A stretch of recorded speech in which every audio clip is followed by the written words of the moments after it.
Hello everybody, it's Nick here. I'm making this video because I have a very important announcement. Well, it's not that important, but on Monday I sold my very first eBay item, so I'm very hyped. Now, I am scared. I'm very scared. And why am I scared? Because, well, let's just say I've had a few experiences with the post office. They're not the most reliable for getting my package to people's places. You remember what happened last time I tried to ship something? Yeah, it was pretty bad, so didn't end well. But anyways, the guy who bought my item, I hope he's okay with me mentioning his name. He hasn't been on YouTube for a while, I don't think, but I've seen some of his videos. But it's a guy from CGR, Classic Games Revisited. And granted, I don't watch their stuff all that much, not because I'm not a huge fan or anything, not because I don't like their content, I just don't watch it, you know. But, the guy who bought my game goes by the name of Domi-san. I hope I said that right, but, anyways, it was an honor to know someone from there actually bought my first product, you know, or bought anything of mine at all. Anyways, if he's watching, thank you. I hope the freaking game gets to you, because I'm going to be very pissed, and I know you'll be very pissed if you don't get the game, or if it's all fucking broken, but I packaged the thing fucking good. So, yeah, I went to the post office yesterday. Now, I'll be honest, I took my dad with me, because every time I have him ship something with me, or, you know, or have him package it, it's never a problem. People get their stuff, no problem.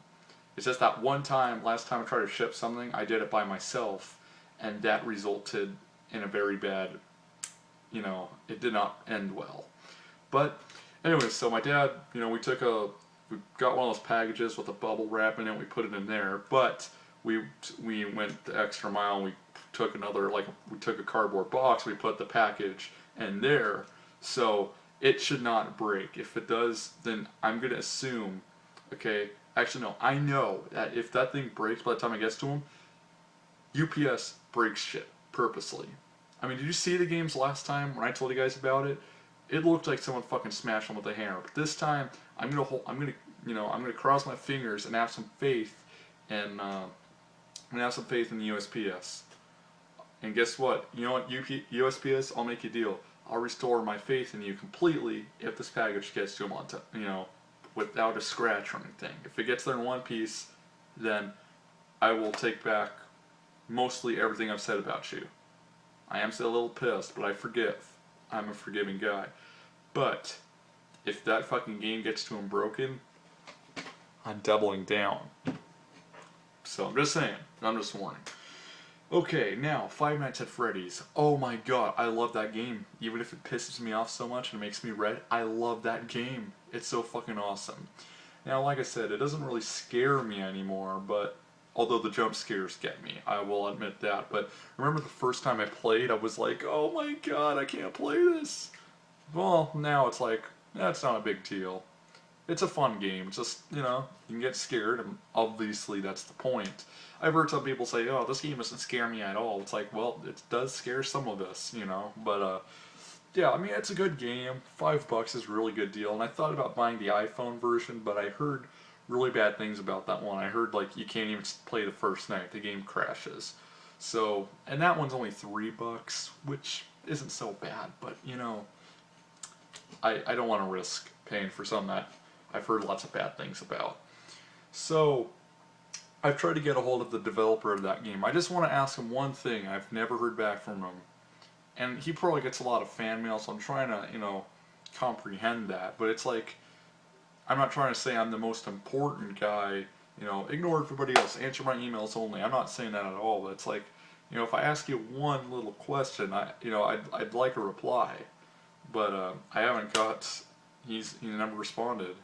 And I sent him a message like a week ago, so I'm still holding out. I'm hoping he does end up replying, but who knows. Yeah, sorry for night 5. I was swearing like a bitch in that video because I was pissed off. I wanted to win. I was so pissed. Now I'm gonna attempt night 6 later today, maybe a few hours from now. I think it's like 7 right now, so I'm probably gonna start at 10. And I do it during the daytime because that's when everyone's up.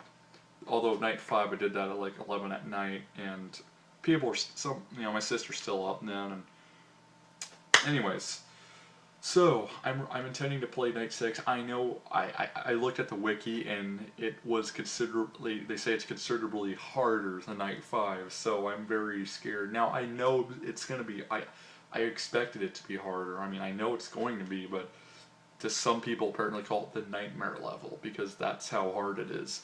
Now I watched Markiplier's video and he applied a 4-step strategy that I'm gonna try, and that is right light, left light, Pirate's Cove, and show stage. Because apparently if you do keep checking the show stage, Freddy will not leave. I mean, he got Freddy to stay there pretty much the whole night without moving. So, well, Freddy looked at him in the camera a couple times, but that was it. Freddy didn't actually move off the stage. So I'm gonna try that.